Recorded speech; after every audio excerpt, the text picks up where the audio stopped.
What's up guys and welcome back to my channel, and if you're new here then welcome to our little corner of the internet. Today we're going to be actually reacting to something that I sort of found in my donations. I mean, I wouldn't say it's the video from the donations, because the video from the donations was called aircraft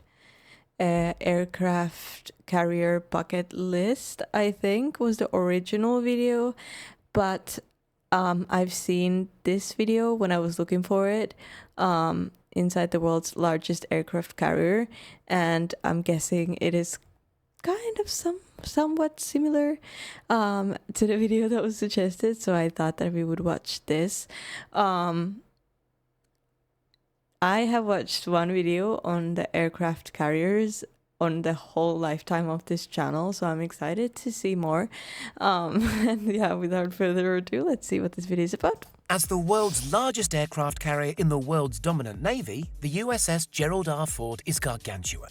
The aircraft carrier took 8 years to build, several more years to test, and is large enough to tower over the biggest building in plenty of large towns. Named for the 38th President of the United... I feel like the fact of how big an aircraft carrier is I've completely missed that the first time I was watching. United States, the Gerald Ford is the lead ship of the US Navy. It clocks in at over 1,000 feet, or nearly 3 American football fields in length, and nearly 250 feet high. Contained in that massive space, the aircraft carrier also has a whopping 25 decks.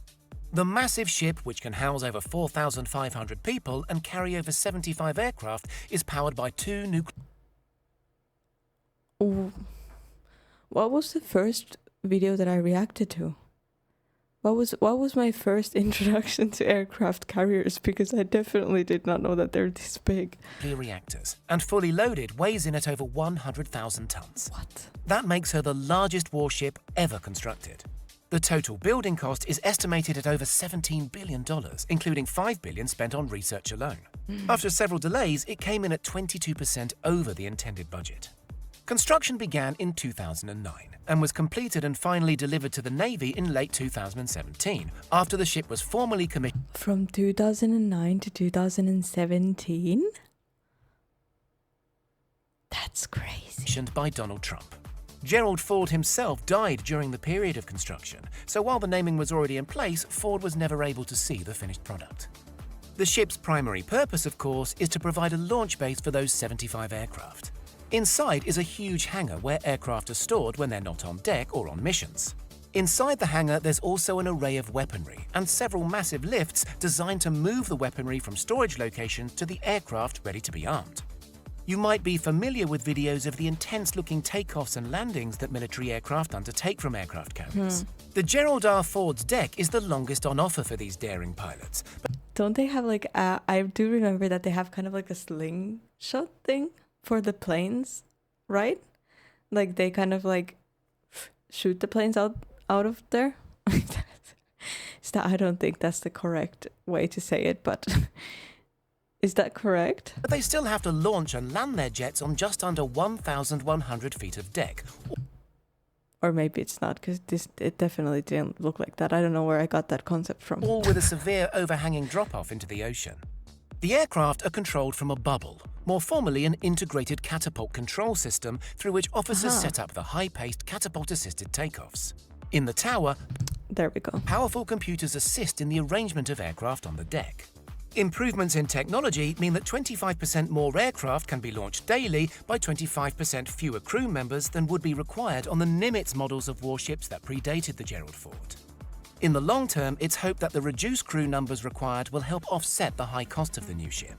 The Ford's electromagnetic launch system also weighs less, occupies less space, and requires less maintenance than the steam-powered catapults that predated it. The reduced strain is expected to benefit the aircraft themselves, and technical adjustments mean more different types of aircraft can be launched.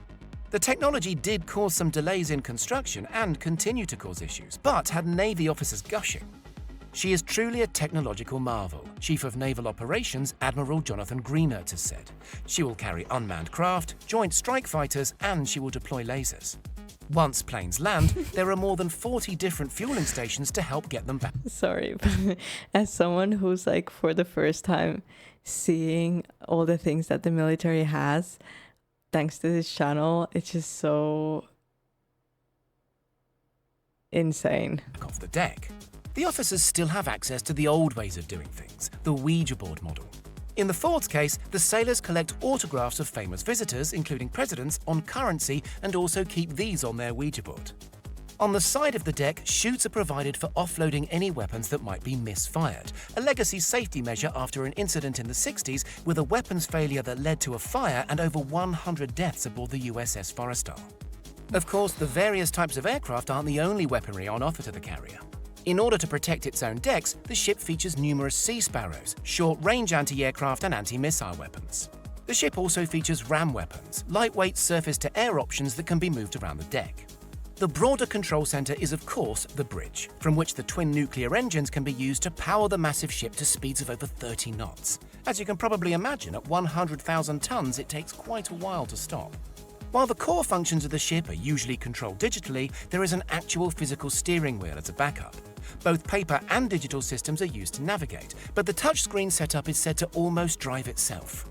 In fact, the changes from previous ships are so substantial that in the early days of testing, the Ford's crew reported that they were essentially working out guidelines for how to sail as they worked. Carrying the slogan, "Integrity at the helm," the Gerald R. Ford naturally features a lot of military hardware. But the ship is also designed to provide a modest level of comfort for the thousands of people who might call it home for extended periods.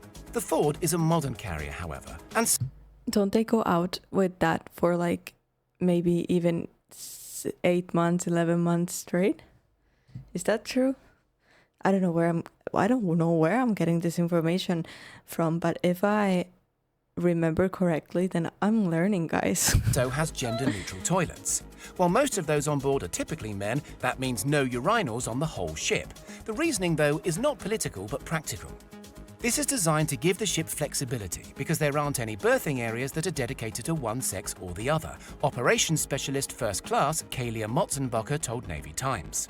Other modern adaptations compared to other Navy constructions include USB ports for phone charging, energy-efficient light bulbs, less people to a cabin, large gym areas, and improved air conditioning. The space is allowed for distinct sleeping and resting areas.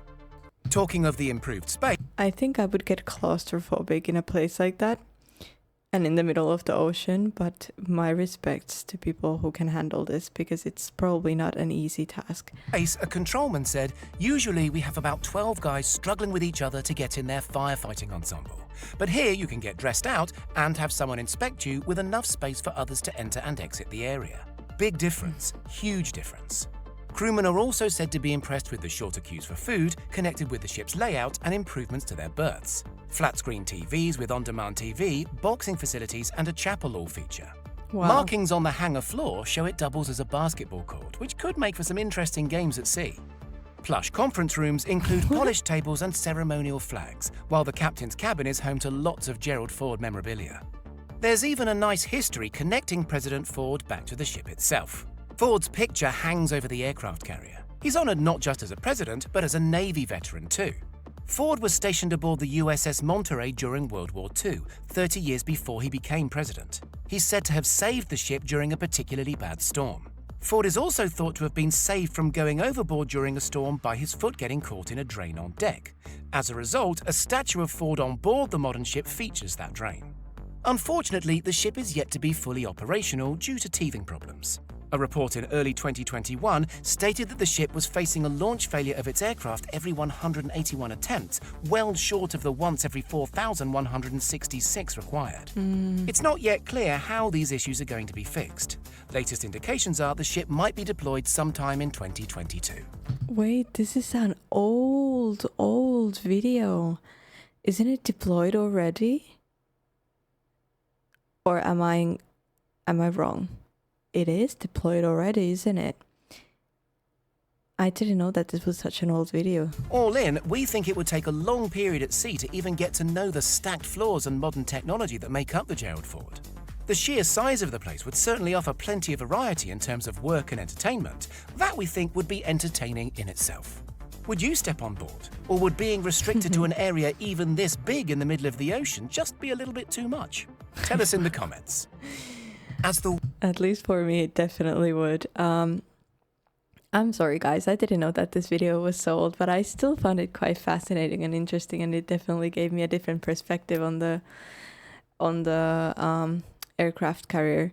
Um, but yeah, guys, let me know in the comments below. Would you be able to live here for a period of time, or how would you feel about it? I hope you enjoyed that video. Thank you for joining me. Please leave a like, subscribe if you haven't yet, and I'll see you guys in the next video. Bye!